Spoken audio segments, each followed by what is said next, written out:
Hello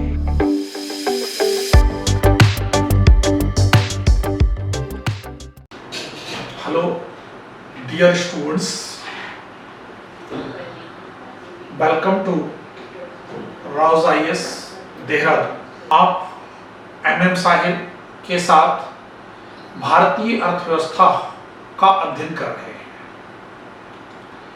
MM साहिल के द्वारा विभिन्न लेक्चर्स के माध्यम से भारतीय अर्थव्यवस्था से संबंधित विभिन्न अध्यायों को पूर्ण किया गया। भारतीय अर्थव्यवस्था के अंतर्गत एमएम साहिल के द्वारा आपको बैंकिंग व्यवस्था पढ़ाई जा रही है। इस बैंकिंग व्यवस्था के अंतर्गत आज हमारा विषय है जो है आरबीआई, यानी कि रिजर्व बैंक ऑफ इंडिया। आज हमारा आरबीआई यानी कि रिजर्व बैंक ऑफ इंडिया एक अत्यंत ही महत्वपूर्ण विषय है, जो सिविल सेवा परीक्षा, हमारा एसएससी, सीडीएस और यहां तक कि बैंकिंग सेक्टर्स के एग्जाम में सर्वाधिक सवाल बैंकिंग एवं मुद्रा टॉपिक से ही क्या है पूछे जाते हैं। तो आइए आज हम लोग जो है भारतीय अर्थव्यवस्था का अध्ययन करते हैं, आरबीआई का अध्ययन करते हैं। आरबीआई यानी कि रिजर्व बैंक ऑफ इंडिया। जैसा कि आप जानते हैं कि आरबीआई का जो हेड क्वार्टर है वो हमारा कहां है? मुंबई। यानी कि हमारे आरबीआई का वर्तमान समय के अंतर्गत जो हेड क्वार्टर है वो कहां है? मुंबई। इसके अतिरिक्त हमारे आरबीआई के रीजनल ऑफिस यानी कि कितने हैं? 4 के आरबीआई के जो है 4 रीजनल ऑफिस या जिसे उप कार्यालय के रूप में भी जान सकते हैं। ये दिल्ली, कोलकाता, चेन्नई, मुंबई यानी कि 4 रीजनल ऑफिस हैं।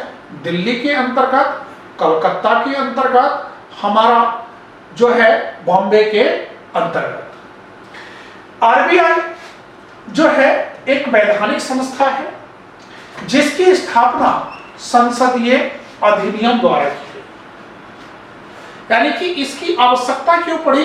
क्योंकि भारत के अंतर्गत ही नहीं, विश्व के अन्य देशों के अंतर्गत भी बैंकिंग सेक्टर को रेगुलेट करने के लिए केंद्रीय बैंक की स्थापना का प्रावधान किया गया। भारत में भी एक लंबे समय के परिणाम स्वरूप जो है केंद्रीय बैंक की स्थापना हुई और भारत के केंद्रीय बैंक के रूप में आरबीआई को जाना गया। आरबीआई की स्थापना के लिए हमारा 1926 के अंतर्गत हिल्टन यंग कमेटी की सिफारिश आई और हिल्टन यंग कमेटी के द्वारा पहली बार यह कहा गया कि भारत के अंतर्गत एक केंद्रीय बैंक की स्थापना की जानी चाहिए।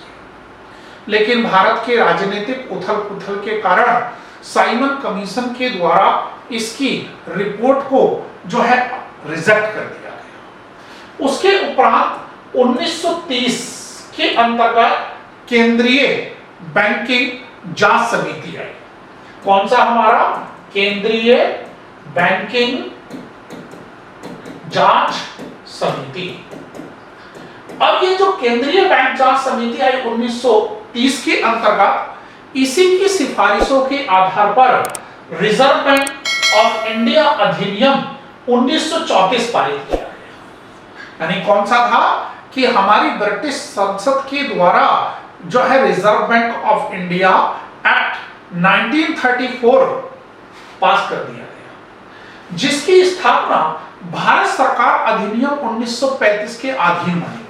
अब अनेक परीक्षाओं के अंतर्गत ये सवाल पूछा जाता है कि भारतीय आरबीआई की स्थापना किस अधिनियम से हुई या किस अधिनियम के अधीन हुई? तो हमारा क्या है? भारत सरकार अधिनियम 1935 के अधीन आरबीआई की स्थापना हुई, जिसके कारण आरबीआई की स्थापना संसदीय अधिनियम द्वारा मानी गई। उसके उपरांत जो है आरबीआई का 1 जनवरी 1949 को राष्ट्रीयकरण कर दिया गया, जिसका स्वामित्व भारत सरकार को सौंपा गया। इस प्रकार से आरबीआई एक सरकारी बैंक के रूप में जाना गया। अब जब सरकारी बैंक के रूप में जाना गया तो इसके उपरांत देखते हैं आरबीआई की संरचना कैसे है। तो आरबीआई की संरचना या आरबीआई का संचालन एक सामान्य निर्देशन एवं प्रबंधन बोर्ड के द्वारा किया जाता है। यानी कि क्या है कि आरबीआई का संचालन एक सामान्य निर्देशन एवं प्रबंधन बोर्ड के द्वारा किया जाता है। इस बोर्ड के अंतर्गत अधिकतम संख्या सदस्यों की कितनी हो सकती है? 42। अब विभिन्न बैंकिंग सेवाओं के अंतर्गत ये पूछा जाता है कि आरबीआई की अधिकतम संख्या कितनी हो सकती है? 42, जिसके अंतर्गत एक केंद्रीय गवर्नर होगा और हमारा एक तरीके से जो है 4 उप गवर्नर होंगे। यानी कि 4 क्या है हमारा? उप गवर्नर, जिनकी अधिकतम संख्या क्या हो सकती है? 5। 10 भारत सरकार के द्वारा मनोनीत सदस्य होंगे, जो क्या होंगे? एक प्रकार के विशेषज्ञ। यानी कि आरबीआई के विशेषज्ञ 10 सदस्यों को भारत सरकार द्वारा मनोनीत किया जाएगा। शेष सदस्य वित्त मंत्रालय द्वारा मनोनीत किए जाएंगे। प्रत्येक जो 4 ये रीजनल ऑफिस है, यानी कि क्या है हमारा? 4 रीजनल ऑफिस। इस रीजनल ऑफिस के अंतर्गत जो प्रत्येक स्थानीय बोर्ड है, इसमें 5 सदस्य होंगे और अधिकतम संख्या क्या है? 20 हो सकती है। इस तरह से कुल अधिकतम संख्या संरचना में क्या है? 42 हो सकती है। और इसके उपरांत देखिए आरबीआई कैसे काम करती है, यह आरबीआई की कार्यप्रणाली क्या है। तो हमारे आरबीआई की कार्यप्रणाली में देखें तो जैसे मुद्रा का निर्गमन करना अर्थात करेंसी को जारी करना, दूसरा साख नियंत्रण करना जिसमें 2 गुणात्मक साख नियंत्रण और मात्रात्मक साख नियंत्रण, यही आरबीआई का सबसे महत्वपूर्ण कार्य है। अब देखिए अनेक यूपीएससी सवालों में ये आता है कि आरबीआई के सबसे महत्वपूर्ण कार्य कौन सा है? तो साख नियंत्रण। यानी कि आरबीआई जितने भी प्रकार के कार्यों का संचालन करती है उनमें सबसे महत्वपूर्ण कार्य है साख नियंत्रण। दूसरा मौद्रिक नीति को जारी करना। तो आइए इसके उपरांत हम आरबीआई की कार्यप्रणाली और भूमिका का अध्ययन करते हैं। आरबीआई की कार्यप्रणाली और भूमिका भारतीय परिप्रेक्ष्य में अत्यंत ही व्यापक मानी गई है। आरबीआई के कार्यों को वस्तुनिष्ठ तरीके से परिभाषित करना अत्यंत ही कठिन है। आरबीआई के कार्यों को एवं भूमिका को संक्षेप में हम निम्नांकित रूप में पढ़ सकते हैं। तो आरबीआई का एक कार्य है कि आरबीआई अंतिम घड़ी का बैंक माना जाता है। यानी कि आरबीआई क्या है कि भारत के अंतर्गत अंतिम घड़ी का बैंक है। अंतिम घड़ी का बैंक क्यों कहा जाता है? क्योंकि जब भी अनुसूचित बैंक और गैर अनुसूचित बैंक किसी भी प्रकार के आर्थिक संकट का सामना करते हैं तो उनको आर्थिक अनुदान एवं कर्ज आरबीआई से ही प्राप्त होता है, जिसके कारण आरबीआई की भूमिका को एक प्रकार से अंतिम घड़ी के बैंक के रूप में जाना जाता है। आरबीआई का दूसरा महत्वपूर्ण कार्य है मुद्रा का जारी करना या मुद्रा का निर्गमन। यानी क्या कह सकते हैं हम? एक तरीके से आरबीआई का दूसरा काम है कि मुद्रा का जारी करना या मुद्रा का निर्गमन करना। तो भारत के अंतर्गत आरबीआई जो है भारत की मुद्रा जारी करने की सबसे महत्वपूर्ण संस्था मानी जाती है। आरबीआई भारत के अंतर्गत 2 रुपए के नोट से लेकर 2000 रुपए तक के नोट का निर्गमन करने का एकाधिकार रखती है, जो भारत के अंतर्गत असीमित विधिक निविदाओं के रूप में भी जाना जाता है। इन समस्त मुद्राओं पर जैसा कि आप जानते हैं आरबीआई गवर्नर के हस्ताक्षर होते हैं।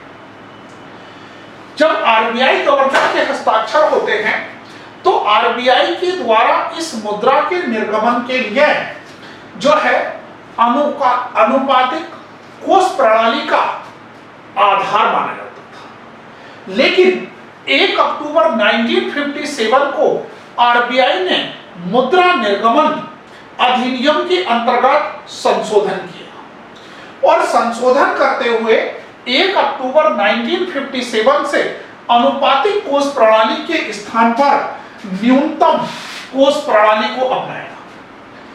यानी क्या था कि अनुपातिक कोष प्रणाली के स्थान पर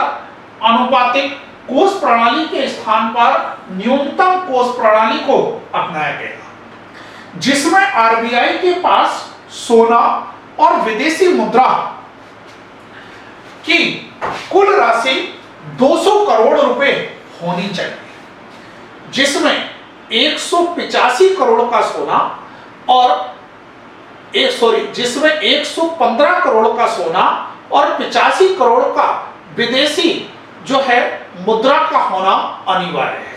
तभी आरबीआई के द्वारा मुद्रा का निर्गमन का कार्य किया सकता है। इसके उपरांत आरबीआई का अगला कार्य है, आरबीआई का अगला तीसरा महत्वपूर्ण कार्य है सरकारी बैंकर्स के रूप में काम करना।